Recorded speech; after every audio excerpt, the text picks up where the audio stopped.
Hello दोस्तों, आप सभी का मेरे YouTube चैनल में स्वागत है।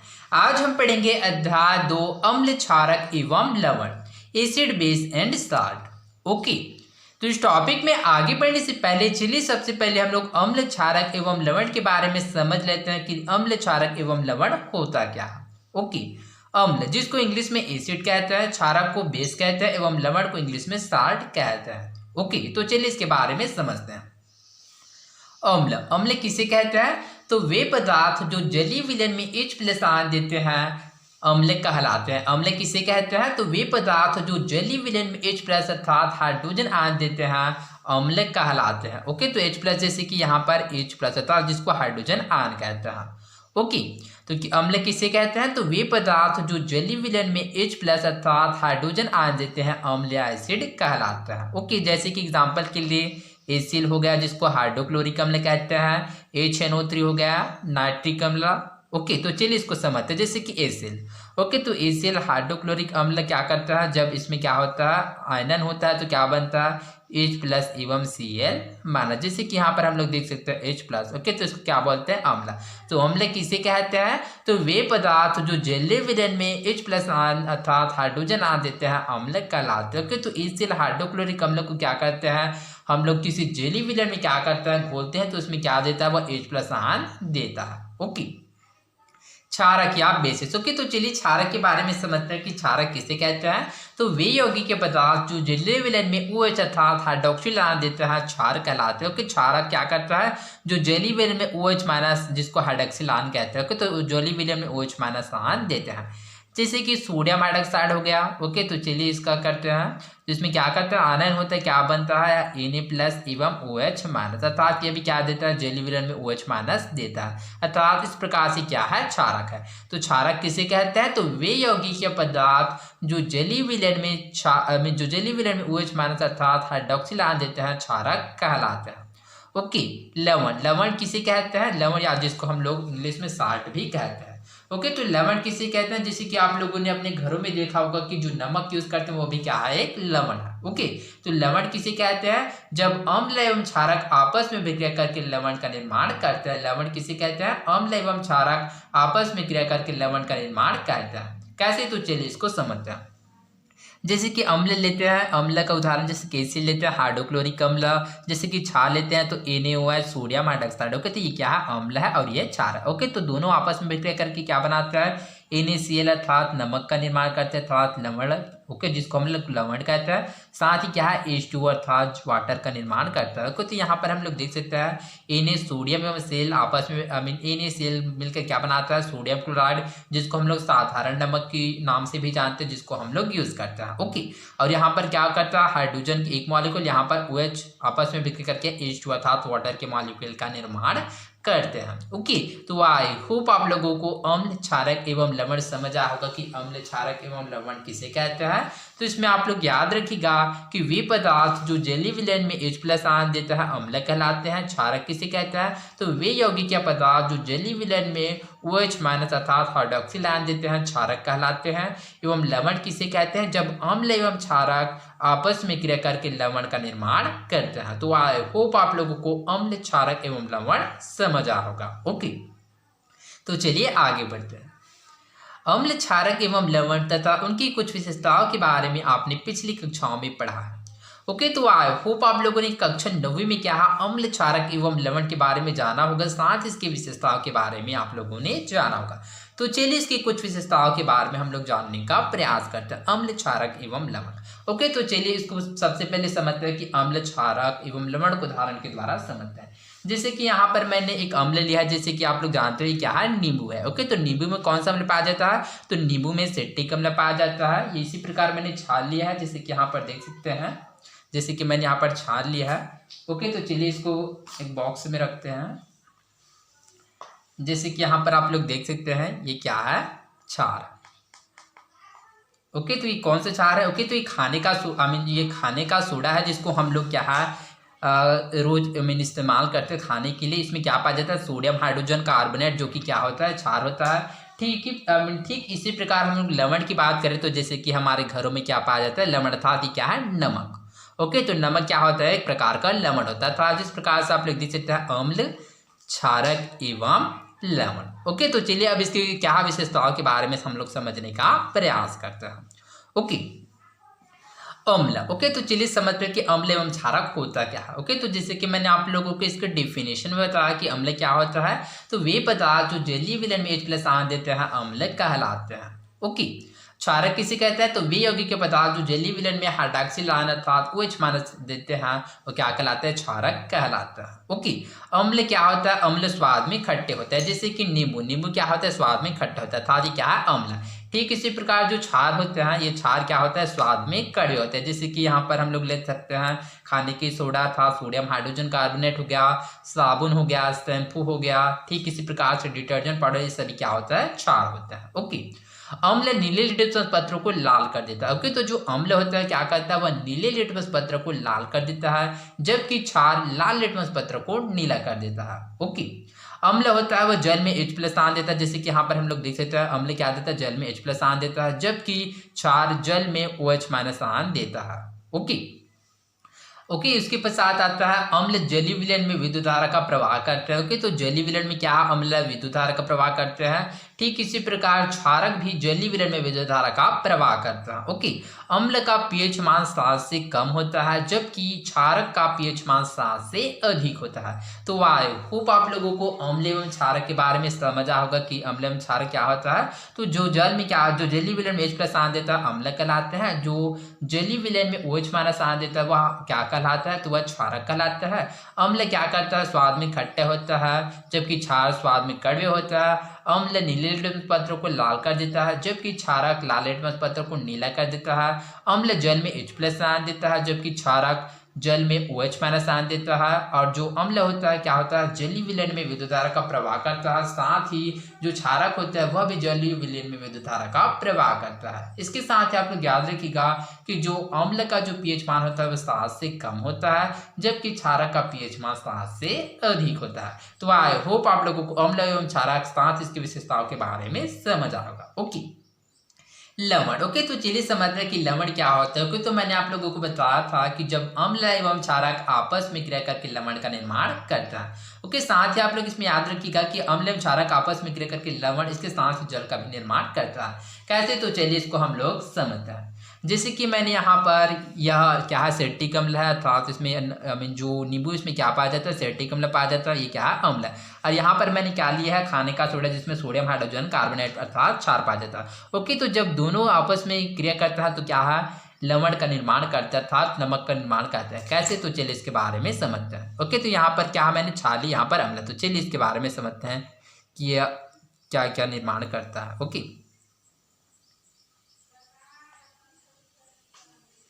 जैसे कि यहाँ पर हम लोग देख सकते हैं, यहाँ पर क्या लिया था हम लोग, खाने का सोडा। खाने का सोडा में क्या पाया जाता है, सोडियम हाइड्रोजन कार्बोनेट। और अम्ल क्या लिया था, जो नींबू का था, जिसमें सिट्रिक अम्ल पाया जाता है। ओके, तो यहाँ पर हम लोग देख सकते हैं दोनों आपस में क्रिया करके क्या है, लवण का निर्माण किया। साथ ही जैसे कि यहाँ पर हम लोग देख सकते हैं। ओके, तो ये साथ यहाँ पर वाटर अर्थात जल का भी निर्माण करता है।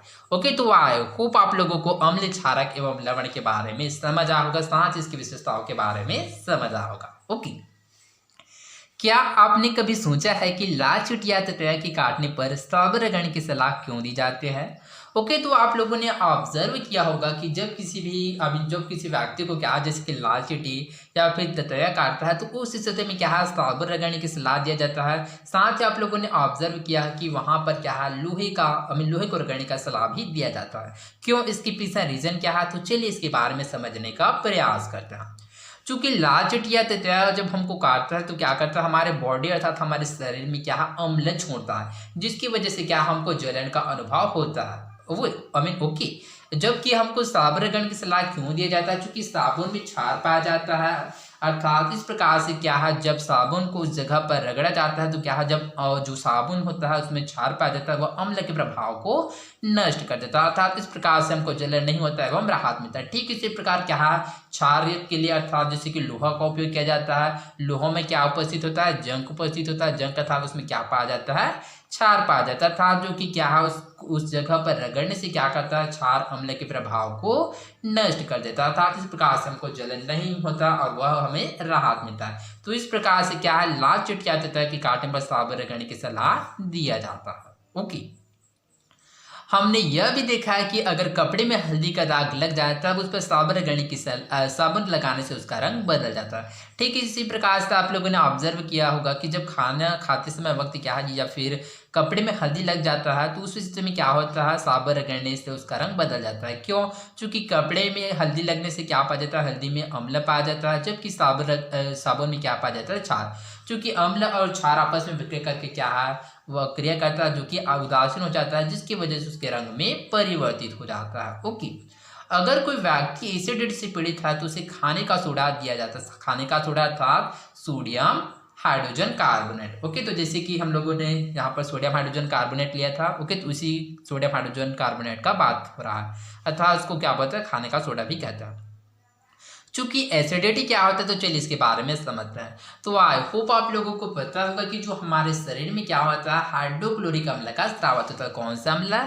ACl, हाइड्रोक्लोरिक अम्ल का स्रावत होता है। क्यों स्रावत होता है? क्योंकि ये हमारे शरीर के लिए बहुत ही आवश्यक होता है एवं भोजन पचाने में बहुत ही सहायक होता है। ओके, तो हमारे शरीर में क्या है, हाइड्रोक्लोरिक अम्ल का स्रावत होता है। ओके, तो हमारे शरीर में हाइड्रोक्लोरिक अम्ल का जो मात्रा अधिक होता है तो इस स्थिति में क्या है, एसिडिटी होता है। ओके, तो इस स्थिति में क्या है, खाने का सोडा अर्थात सोडियम हाइड्रोजन कार्बोनेट लेने का सलाह दिया जाता है। क्यों? क्योंकि जो खाने का सोडा वो क्षार होता है और जो हमारे शरीर में बहने वाला जो एसिड होता है अर्थात हाइड्रोक्लोरिक अम्ल, जो कि एक दूसरे के प्रभाव को नष्ट कर देता है। इस प्रकार से जो एसिडिटी से पीड़ित व्यक्ति है उसको राहत मिलता है। इस वजह से एसिडिटी से पीड़ित व्यक्ति को क्या खाने का सोडा दिया जाता है। तांबे के बर्तन को चमकाने के लिए नींबू या इमली के रस का उपयोग किया जाता है। ठीक इसी प्रकार यदि तांबे के बर्तन को चमकाने के लिए नींबू या फिर इमली का रस का उपयोग किया जाता है। क्यों? क्योंकि तांबे में पाया जाता है क्या, क्षार पाया जाता था, जंग लगने से उसमें क्या पाया जाता है, क्षार पाया जाता है। और नींबू या इमली में क्या होता है, अम्ल पाया जाता है, जो कि क्या है, नींबू या इमली से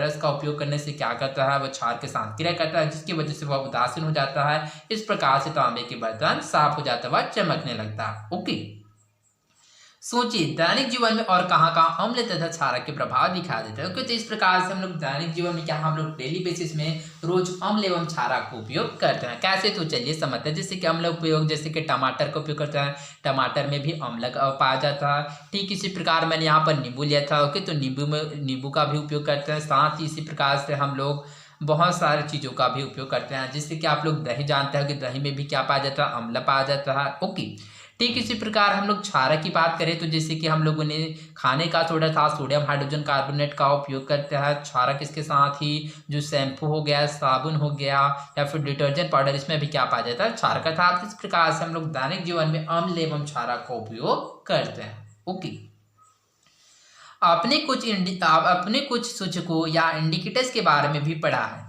जिनकी सहायता से हम किसी पदार्थ को अम्लीय, क्षारीय या उदासीन पदार्थ में वर्गीकृत करते हैं। ओके, तो आई होप आप लोगों ने क्लास 9 में इंडिकेटर्स अथवा सूचक के बारे में पढ़ा होगा, जिसके द्वारा हम लोग अम्ल, क्षारीय या उदासीन के बारे में हम लोग पता लगा सकते हैं।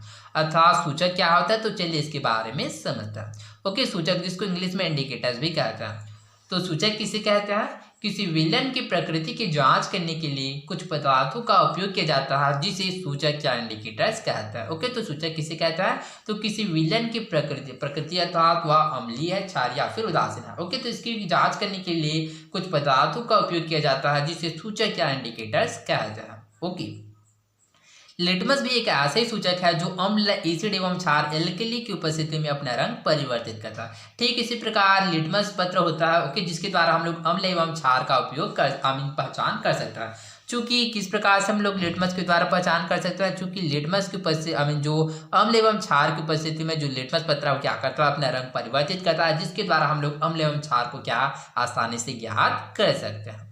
आप यह भी जानते हैं कि अम्ल एवं क्षारक बेसिस के बीच अभिक्रिया से लवण तथा जल बनता है। ओके, तो इस प्रकार से हम लोगों ने देखा था कि जैसे कि यहाँ पर हम लोगों ने खाने का सोडा लिया था, साथ ही इसमें क्या लिया था, अम्ल अर्थात जो सिट्रिक अम्ल जो नींबू में पाया जाता है उसको लिया था। ओके, तो जो आपस में अभिक्रिया करके क्या बनाता है, लवण अर्थात नमक का निर्माण करता है, साथ ही जल बनाता है। ओके, जैसे कि यहाँ पर हम लोगों ने एग्जाम्पल भी लिया था, जैसे कि ACl क्या है, सोडियम हाइड्रोक्साइड के साथ क्रिया करके NaCl नमक का निर्माण करता है, साथ ही क्या है, वाटर का भी निर्माण करता है। ओके, तो आई होप आप लोगों को समझ आ होगा। ओके, तो चलिए आगे बढ़ते हैं।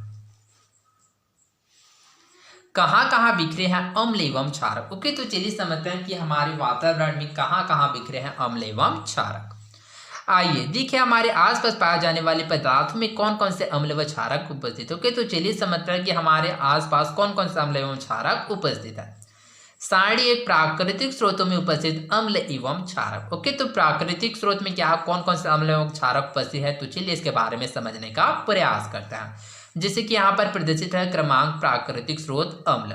ओके, तो जैसे कि पहला इमली, इमली में कौन सा अम्ल पाया जाता है, तो उसमें टार्टरिक अम्ल पाया जाता है। दूसरा है सेब, सेब में कौन सा अम्ल पाया जाता है, सेब में मैलिक अम्ल पाया जाता है। तीसरा है सिरका, सिरका में एसिटिक अम्ल पाया जाता है। चौथा है टमाटर, टमाटर में ऑक्सैलिक अम्ल पाया जाता है। ओके, ठीक इसी प्रकार हम लोग क्रमांक प्राकृतिक स्रोत क्षारक अर्थात जैसे कि हम लोगों ने यहाँ पर नींबू भी देखा था। ओके, तो नींबू भी क्या है, इसमें प्राकृतिक स्रोत होता है अम्ल का। ओके, तो इसमें कौन सा अम्ल पाया जाता है, तो इसमें सिट्रिक अम्ल पाया जाता है। ओके, अब चलिए क्षारक के बारे में देखते हैं। तो जैसे कि क्रमांक प्राकृतिक स्रोत क्षारक। ओके, तो जैसे कि पांचवा चूना, चूना में कैल्शियम हाइड्रोक्साइड पाया जाता है। छठवा खाने का सोडा में सोडियम हाइड्रोजन कार्बोनेट पाया जाता है। सातवां प्रति अम्ल या एंटासिड। ओके, जिसमें मैग्नीशियम हाइड्रोक्साइड पाया जाता है। अब ये प्रति अम्ल या एंटीसिड क्या होता है, तो चलिए इसके बारे में समझते हैं। तो वे रासायनिक पदार्थ जिनका उपयोग हमारी आमाशय की अम्लीयता को कम करने के लिए किया जाता है, इन पदार्थ को प्रति अम्लीय एंटासिड कहते हैं। प्रति अम्लीय एंटासिड किसे कहते हैं, तो वे रासायनिक पदार्थ जिनका उपयोग हमारी आमाशय की अम्लीयता को कम करने के लिए किया जाता है, इन पदार्थों को प्रति अम्लीय एंटासिड कहते हैं। जैसे कि मैंने आप लोगों को थोड़ी देर पहले एसिडिटी के बारे में बताया था कि एसिडिटी क्या होता है। तो जब हमारे शरीर में क्या होता है, जो HCl जो हाइड्रोक्लोरिक अम्ल की जो मात्रा अधिक हो जाता है, तो इस स्थिति में क्या होता है, हमको एसिडिटी होता है। ओके, तो उसी को बता रहा है कि प्रति अम्ल में क्या होता है, जो कि एसिडिटी अर्थात जो हमारे शरीर में HCl का जो मात्रा अधिक हो जाता है, इसको क्या है कम करने के लिए जिन पदार्थों का उपयोग करता है, उसी को ही प्रति अम्ल एंटासिड कहता है। ओके, तो आई होप आप लोगों को प्रति अम्ल समझा होगा कि वे रासायनिक पदार्थ जिनका उपयोग हमारी आमाशय की अम्लीयता को कम करने के लिए किया जाता है, इन पदार्थों को प्रति अम्ल एंटासिड कहते हैं। जैसे कि मैग्नीशियम हाइड्रोक्साइड हो गया, ठीक इसी प्रकार मैग्नीशियम कार्बोनेट हो गया, और इनो हो गया, जैसे कि आप लोगों ने इनो के नाम के बारे में सुना होगा। ओके, साथ सोडियम हाइड्रोजन कार्बोनेट हो गया अर्थात जो खाने का सोडा, यह भी क्या है, एक प्रकार का एंटासिड है। ओके, ठीक इसी प्रकार आठवां कपड़े धोने का सोडा, जिसमें सोडियम कार्बोनेट पाया जाता है। ओके, तो इस प्रकार से क्या है, प्राकृतिक स्रोत अम्ल एवं क्षारक का प्राकृतिक स्रोत है, जहां जहां पर क्या है अम्ल एवं क्षारक पाया जाता है। ओके, तो इसके अलावा क्या बहुत सारे अम्ल एवं क्षारक है, उसमें भी क्या है, इसके प्रकार क्या इसी प्रकार से क्या बहुत सारे क्या है प्राकृतिक स्रोत है, जिसमें भी अम्ल एवं क्षारक पाया जाता है। इन अम्लों के अतिरिक्त कुछ अन्य खनिज या अकार्बनिक अम्ल जैसे नाइट्रिक अम्ल H2O3, सल्फ्यूरिक अम्ल H2SO4, हाइड्रोक्लोरिक अम्ल HCl इत्यादि भी होता है। ओके, तो इसके अतिरिक्त क्या है, कुछ अन्य अकार्बनिक अम्ल भी होता है। ओके, तो अकार्बनिक अम्ल किसे कहता है, जिसमें कार्बन नहीं पाया जाता। ओके, तो जैसे कि यहाँ पर हम लोग देख सकते हैं नाइट्रिक अम्ल HNO3 होता है, सल्फ्यूरिक अम्ल H2SO4, हाइड्रोक्लोरिक अम्ल HCl होता है। ओके, तो यहाँ पर आप लोगों को लग रहा होगा कि यहाँ पर तो कार्बन है। ओके, जबकि ये कार्बन नहीं है। ओके, तो कार्बन क्या होता है, उसका जो एलिमेंट्स का सूत्र होता था, तत्व का सूत्र होता है, वह C होता है, जबकि यहाँ पर क्या है, Cl है। Cl से तात्पर्य क्लोरीन। ओके, तो यहाँ पर HCl अर्थात हाइड्रोक्लोरिक अम्ल। ओके, तो इस प्रकार से अकार्बनिक अम्ल जैसे नाइट्रिक अम्ल होता है HNO3, सल्फ्यूरिक अम्ल H2SO4 होता है, एवं हाइड्रोक्लोरिक अम्ल HCl होता है। ओके, इसी प्रकार ammonium hydroxide NH4OH, sodium hydroxide NOH, potassium hydroxide KOH आदि अन्य क्षार है। ठीक इसी प्रकार से क्षार जैसे कि अमोनियम हाइड्रोक्साइड NH4OH होता है, सोडियम हाइड्रोक्साइड NOH होता है, पोटेशियम हाइड्रोक्साइड KOH आदि अन्य क्षार है।